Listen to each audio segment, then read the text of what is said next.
Bon, tout ce qu'on a conçu, il faut le construire. Donc maintenant, la partie construction. Alors en maçonnerie et puis en béton armé.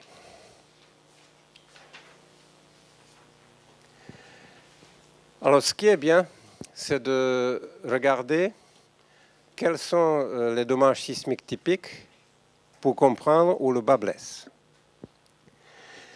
Et à gauche, c'est le séisme des Abruzzes, donc aussi on disait le séisme d'Aquila, qui était très médiatisé en France parce que sa magnitude était la même, 6,3, que le maximum qu'on peut avoir à métropole.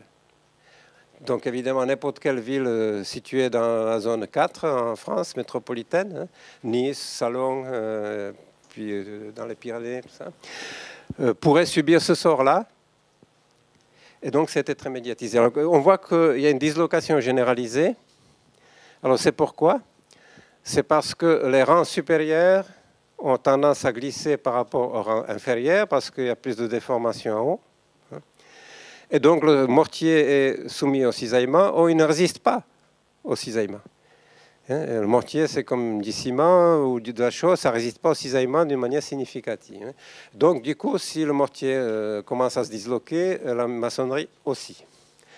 C'est aussi en Iran, vrai en Iran, comme vous voyez, de ce côté-là. Alors, quelque chose de très parlant, pour montrer justement l'importance des mesures parasismiques, c'est une maison à échelle réduite sur une table vibrante. Vous voyez qu'on a utilisé des blocs de terre cuite conformes aux normes, donc pas de problème de matériaux. Les travaux sont excellents. Vous voyez que les joints horizontaux sont parfaitement horizontaux, qui ne sont pas très épais, parce que comme le mortier, c'est un point faible, il ne faut pas qu'il soit trop épais. 1,5 cm, c'est très bien. Les joints verticaux sont alternés, donc il n'y aurait pas d'ouverture verticale entre deux blocs non liaisonnés.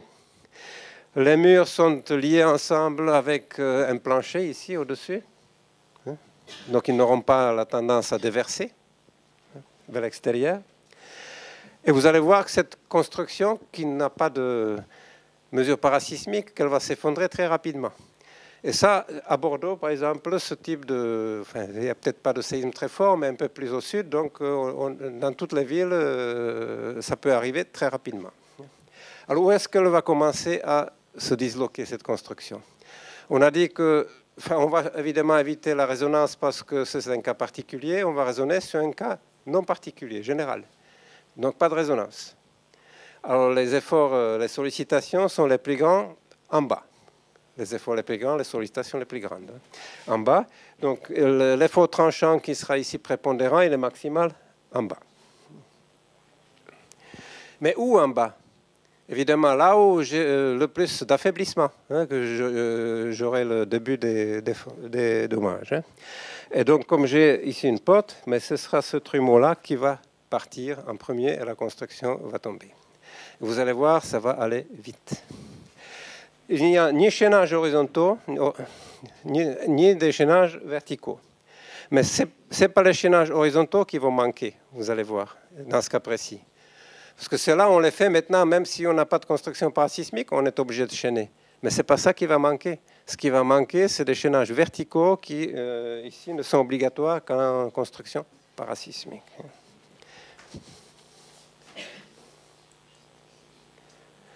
Regardez, dès qu'on commence, déjà, vous voyez,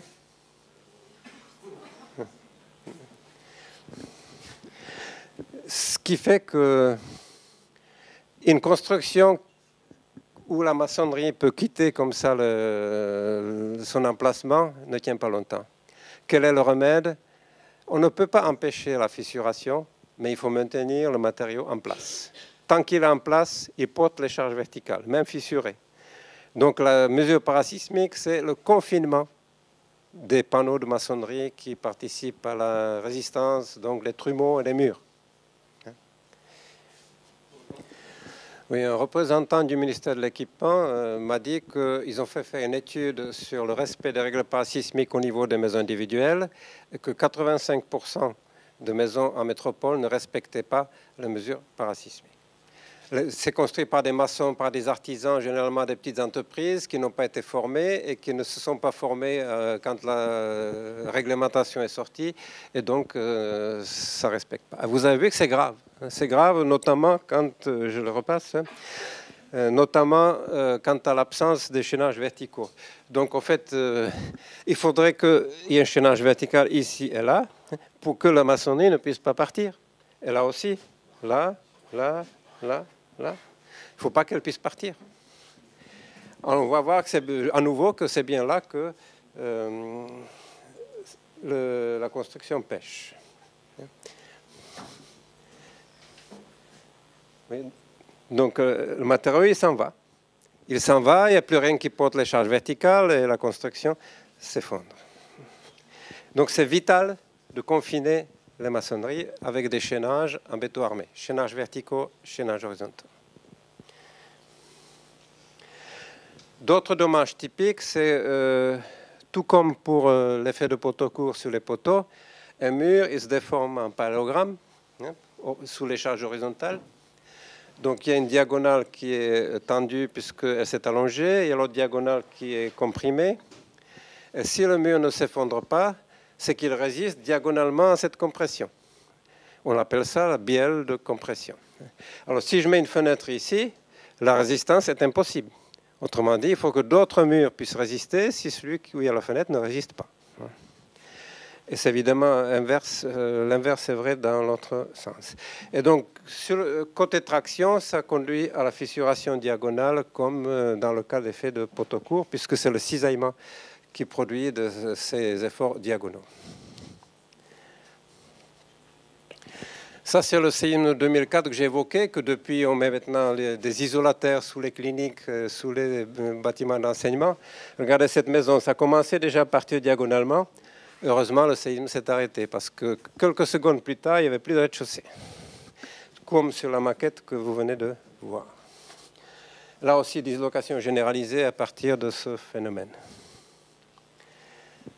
Là, c'est très instructif parce que c'est une maison où on a confiné la maçonnerie.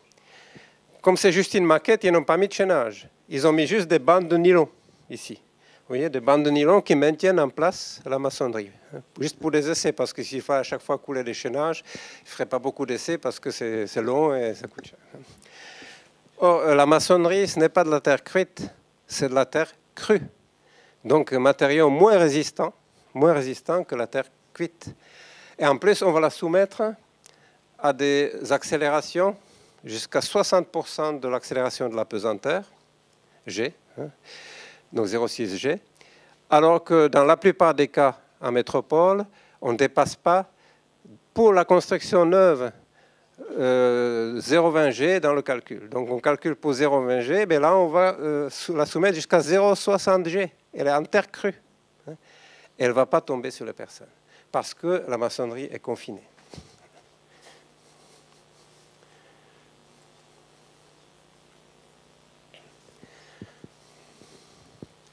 Bon, elle a déjà subi des secousses, c'est pour ça qu'elle est déjà fissurée. Elle était déjà fissurée, et malgré ça, elle va tenir, c'est presque 0,40 G. Et regardez, s'il n'y avait pas eu de confinement, ce pignon, déjà, il partirait. Et la toiture tomberait sur les personnes.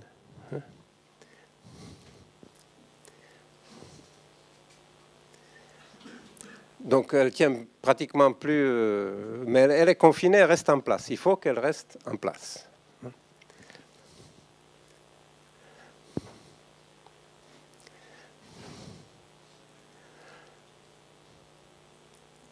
Bon, maintenant 0,47. Vous voyez dans cette direction. Là aussi, s'il n'y avait pas eu de confinement, il n'y a plus de pignon. Là, il n'y a plus qu'un empilement. Il n'y a plus de cohésion et ça tient par empilement et latéralement par confinement.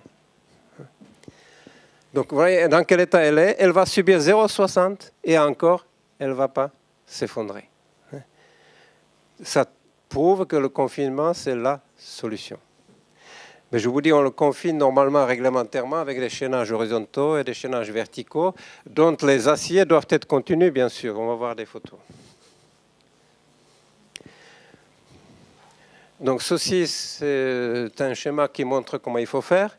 quand j'ai des fenêtres, ce panneau-là, il ne peut plus résister parce que la diagonale, elle est coupée. Il ne peut plus résister. Un mur résiste vis-à-vis des charges horizontales comme un treillis, diagonalement. Alors que ça, évidemment, on n'a pas de trumeau percé, donc ce qui est marron, ça participe à la stabilité ici. Et là, comme on a plus que 5 mètres, il y aurait eu quand même une certaine flexibilité transversale. Donc les règles demandent à ce que tous les 5 mètres maximum, on ait un autre chaînage vertical pour réduire les murs. Ensuite, il faut que les murs soient solidarisés par ce qu'on appelle un diaphragme, donc un plan rigide, donc un plancher, ou si c'est sous toiture, un contreventement horizontal. Et puis les versants aussi doivent être contreventés, doivent aussi former ce qu'on appelle les diaphragmes. Il ne faut pas oublier que les chaînages verticaux doivent être ancrés dans les fondations. Les aciers doivent aller jusqu'en bas des fondations parce qu'un trumeau-porteur, quand le plancher se déplace, il a tendance à être arraché ici. Donc pour qu'il ne soit pas arraché, il faut qu'il soit ancré dans les fondations. Et dans l'autre sens aussi. Donc les chaînages ont un double rôle, confinement et ancrage pour les chaînages verticaux, ancrage dans les fondations. Là, on voit que c'est une construction martinique, que c'est conforme. Les chaînages horizontaux, ils sont en train de le couler. Là, le rôle de chaînage horizontal est assuré par la poutre. Là, ils vont couler le chaînage de couronnement parce qu'au fait, tous les bords des maçonneries doivent être confinés, y compris les pignons. Ils vont le couler. Là, comme on avait une certaine distance, ils ont mis un rélisseur là, enfin un chaînage vertical, mais ils auraient dû le mettre plutôt là. Du coup, ce panneau, il est perdu parce que la diagonale, elle est coupée. Ils auraient pu avoir une plus grande largeur si on avait mis ce chaînage vertical-là. Là aussi, le trumeau, il est chaîné de deux côtés, là aussi. Là, par contre, on a un effet de poteau court, mais ça, c'est de l'architecture. J'ai dit que l'architecture favorable à la résistance n'est pas réglementée, n'est pas obligatoire. Il en va de la conscience de l'architecte de l'éviter ou pas. Donc moi, j'aurais mis un bout de mur ici, un bout de mur là aussi, pour éviter l'effet de poteau court. En plus, quand il y a l'effet de poteau court, on n'a plus le droit d'utiliser les règles simplifiées, sans calcul, puisque l'effet de poteau court, il faut calculer. Là, le pignon, vous voyez, le chaînage de couronnement, il est coulé. Il ne faut pas qu'il soit ici, évidemment, il faut que l'assise soit en dents de scie pour que ça tienne bien. Il ne faut pas scier les blocs pour avoir une surface glissante. Et là, quand le pignon n'est pas tenu en haut, ce qui est le cas, il faut qu'il y ait un chaînage vertical tous les 3 mètres et non pas tous les 5 mètres, tous les 3 mètres. Alors, comme je l'ai évoqué à l'instant, il faut qu'il y ait une continuité des aciers dans les angles. C'est que dans les pays comme la France, on fait venir la cage d'armature déjà assemblée d'usine, plutôt que de le faire sur le chantier. Quand la cage arrive, elle est là, et entre les deux, ça ne tient pas. Donc l'une des solutions, c'est de mettre des boucles en forme de U dans les deux directions. Ça, c'est la nappe supérieure, nappe inférieure. Ici aussi, nappe supérieure et nappe inférieure. De mettre des boucles sur un recouvrement de 60 diamètres. Donc si on a des barres de 10, ça fait 60 cm de recouvrement pour assurer la continuité. Parce que c'est comme le cerclage des tonneaux. Si le tonneau n'est pas cerclé, ben, sous la pression du vin ou ce qu'il y a dedans, il ne tiendrait pas. Donc il faut cercler pour qu'on contienne justement le contenu. Ceci, c'est tiré des règles simplifiées. C'est une autre manière. Ça, c'est plus moderne, mais les règles datent de 89. C'est une autre manière. C'est qu'on met des barres de continuité dont la section est égale à ce qu'on a interrompu. Donc, dans la nappe supérieure, on a interrompu 2 barres, donc la section, elle est double. La nappe inférieure aussi. Il en faut dans les 3 directions. Et là aussi, on voit que les boucles sont dans les 3 directions ici.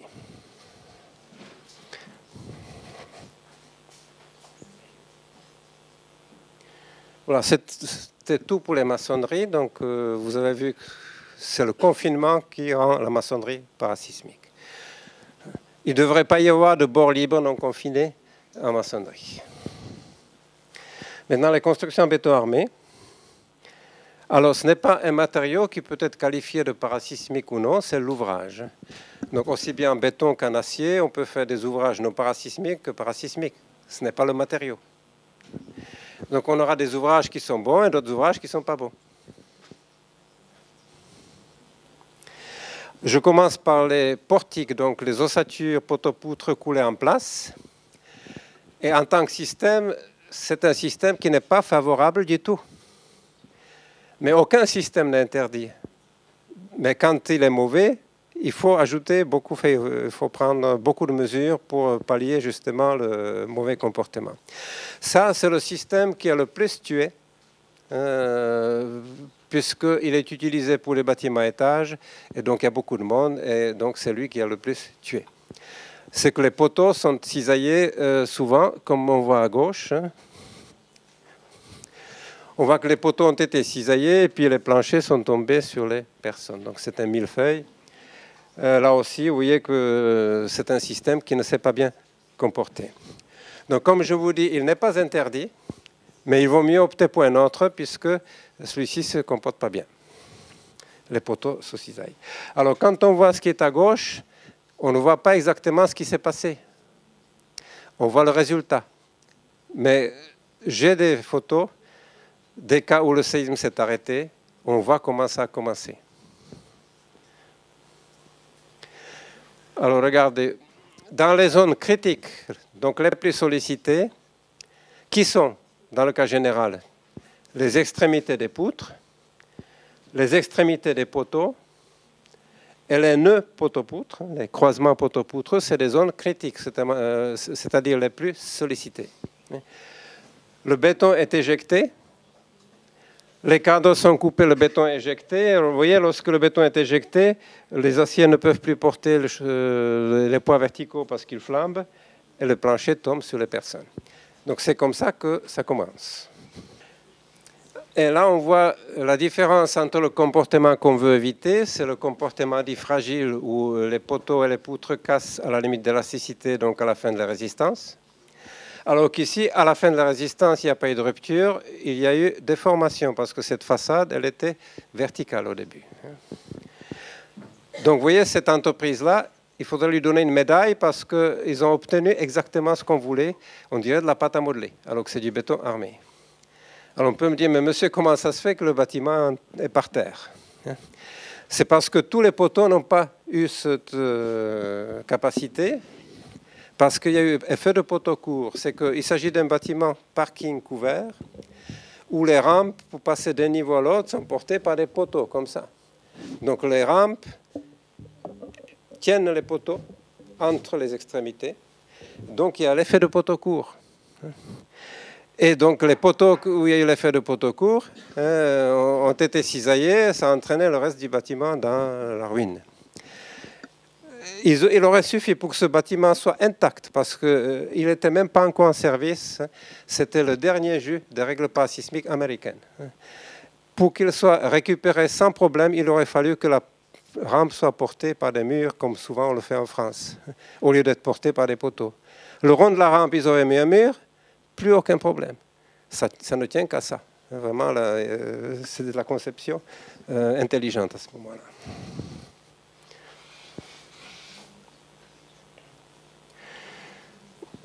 Donc, qu'est-ce qu'il faut faire? Il faut confiner le béton aussi, tout comme la maçonnerie, pour que le béton reste en place, pour qu'il puisse porter les charges verticales. Alors là, on voit la comparaison d'une rupture en torsion d'un poteau, qui est typique, là, sous forme de spirale. Et là, des dommages dus à la torsion, mais d'un pilier, donc poteau aussi parasismique. On voit que le confinement consiste à réaliser une grille d'armature avec une maille si faible que le béton ne puisse pas partir. Donc il faut que les cadres soient resserrés, il faut que les barres verticales soient de faible diamètre et très peu espacées. Donc on confine le béton dedans et vous voyez, ça tient, puisqu'il ne peut pas partir. C'est ça la mesure parasismique, donc c'est toujours le confinement. Normalement, c'est uniquement dans les zones critiques que c'est obligatoire. Donc aux extrémités des poteaux, aux extrémités des poutres et dans les nœuds. Il y a des cas particuliers comme celui-ci, c'est quand on a l'effet de poteau court, c'est toute la longueur du poteau qui est critique. Alors c'est ici, donc vous voyez, sur ces poteaux-là, on a tout resserré, ce n'est pas limité à la zone critique, c'est vraiment toute la hauteur. C'est parce que l'architecte a prévu ici des allèges. Les allèges vont bloquer le poteau. Donc ça a fait un effet de poteau court. Et donc c'est pour cela qu'il fallait faire tout ça. Donc on ne réalise pas toujours, il met une allège et puis il ne réalise pas que derrière, ça a des conséquences. Il aurait valu mieux contreventer par des murs et non pas par effet de portique. Mesure supplémentaire, chaque barre doit être maintenue individuellement. Pas seulement dans les angles par les cadres, mais chaque barre doit être maintenue individuellement parce que sinon elle risque de flamber comme ça. Casser le cadre et flamber. Donc je vous dis, il y a beaucoup de mesures à prendre pour un système qui n'a pas un comportement favorable. Il vaut mieux changer de système et au lieu d'avoir un contreventement par portique, contreventer par mur ou par triangulation, si c'est de l'acier. Là, c'est très pédagogique cette diapo ici. Les barres qui sont derrière là ont été confinées par des cerces, alors que les barres d'angle sont confinées par les cadres. Or, les cerces sont à la bonne distance, vous voyez un comportement plastique, grande déformation. Alors que là, comme la distance pour les cadres n'est pas bonne, sont trop espacées, le béton est parti. Donc là, il n'y a pas eu de confinement, et là, il y a un confinement. Donc c'est très pédagogique. Ça prouve que le confinement est efficace, hein, tout comme la photo précédente. Là, c'est carrément, ils ont triché, parce qu'au Japon, ils savent qu'il faut confiner les poteaux. Regardez le confinement.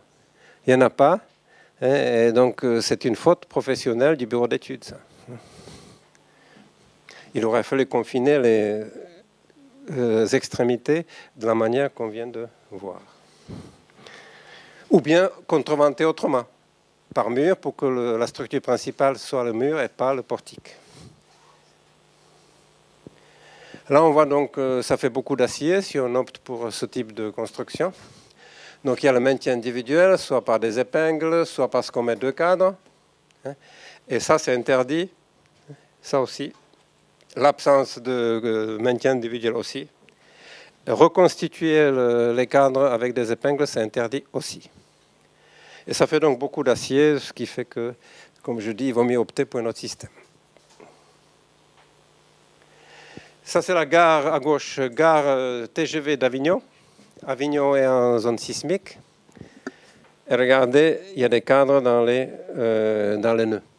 Ça ne se fait pas d'habitude en situation non sismique, hein, c'est uniquement en situation sismique. Et c'est beaucoup de boulot. Vous imaginez comment ils font ça? Puis ils vont couler du béton dedans. Donc c'est un système qui a beaucoup d'inconvénients.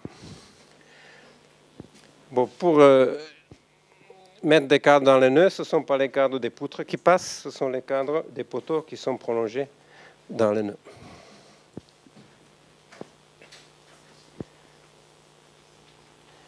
Quand on a des panneaux de remplissage à maçonnerie, tout à l'heure, vous avez vu qu'ils éclatent, parce qu'il n'y a pas de mortier en partie haute. Donc, une fois qu'ils éclatent, on se retrouve avec un niveau souple, parce qu'ils éclatent d'abord en bas, puisque c'est là qu'on a les efforts tranchants maximaux. D'abord ici. Et ensuite au-dessus, ensuite au-dessus. Et après, c'est la ruine ou encore le niveau suivant qui subit ce type de dommages. Là, on voit que cette construction, elle a subi l'effet de niveau souple, le rez-de-chaussée est écrasé. Celle-ci a échappé de peu. Peut-être au bout de 5 secondes, il n'y avait plus de rez-de-chaussée non plus. Le séisme s'est arrêté. Donc les panneaux de remplissage en maçonnerie, c'est une mauvaise solution. Évidemment, rien n'est interdit, ce qui fait que l'Aérocode, il l'autorise, mais à ce moment-là, vous êtes censé prendre des mesures pour qu'il n'éclate pas.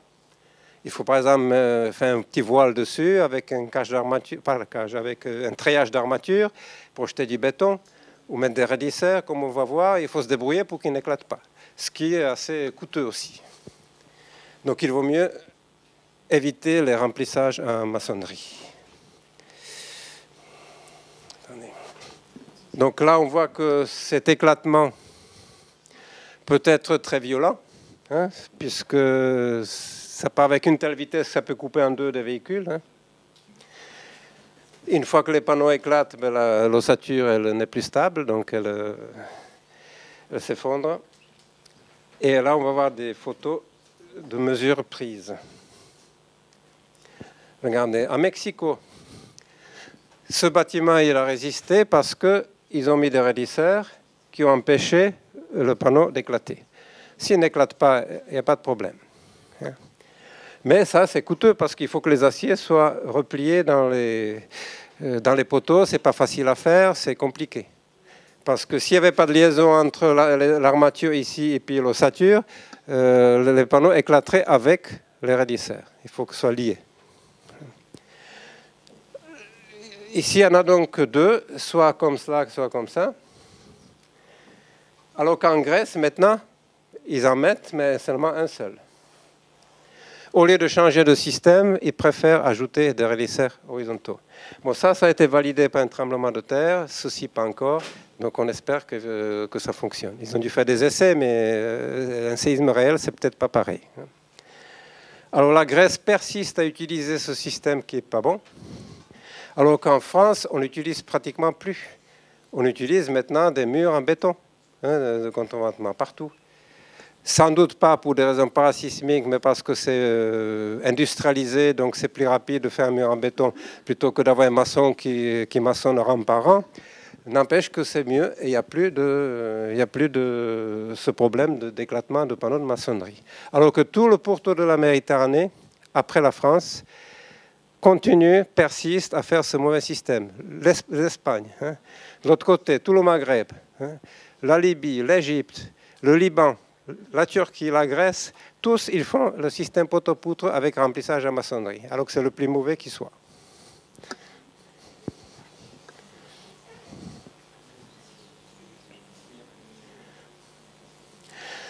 Bon, ça, c'était l'ouvrage portique en maçonnerie, en béton. Maintenant, les murs. Alors, on voit que cette fois-ci, c'est excellent. Donc, ce n'est pas une question de matériaux, c'est une question d'ouvrage. On voit que les murs, même s'ils sont vraiment fissurés d'une manière importante comme ici, ils continuent à porter les planchers, ce qui est l'objectif des règles parasismiques. Donc les murs, c'est excellent. Là, c'est à Kobe, c'est l'endroit où il y a eu le séisme 95. J'ai bientôt fini. 95, où il y a eu 6300 morts. Et ce bâtiment-là, il est dans la zone où il y a eu la plupart des morts et il n'y a que des dommages qui sont réparables parce que ce sont des murs armés. Le mur en béton ou béton armé, c'est indestructible. Donc, ne serait-ce qu'en l'employant, déjà, on a fait un excellent choix parasismique. Je ne dis pas ça parce que je parle au nom de Cimbéton, c'est vrai pour le bois aussi. Les murs en bois sont excellents, l'ossature poteau-poutre, beaucoup moins. C'est l'ouvrage mur.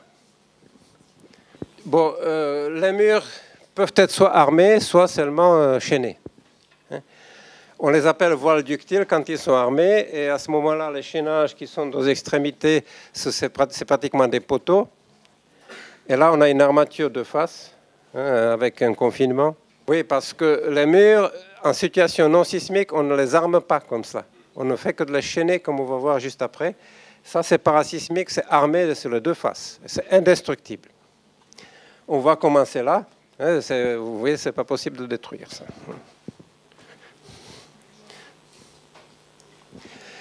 Et puis, les zones, les murs qui ne sont pas armés, attendez, oui, c'est ça. Les murs qui sont seulement chaînés, donc on a les murs avec des chaînages à chaque fois au croisement et aux extrémités. C'est autorisé aussi, bien sûr, c'est autorisé. Et ces chaînages sont obtenus par des armatures qui sont placées dans les voiles. C'est 4 barres de 10 en situation normale, enfin en zone normale, et 4 barres de 12 en zone critique, parce que quand on a ici un changement de rigidité, on avait vu l'effet d'oscillation différentielle à craindre, à ce moment-là, on met 4 barres de 12. Ce qui est grisé, c'est des zones critiques. Ce qui est blanc, c'est des zones non critiques. Donc on peut le faire, vous voyez, à chaque fois 4 barres, et puis pour le lento, 2 barres. Donc c'est simple, il n'y a pas autant de mesures comme pour les portiques, et c'est très efficace. Voilà, donc j'ai terminé. Comme on a commencé un peu plus tard, on a dépassé de 5 minutes. Si vous avez des questions, je suis à votre disposition.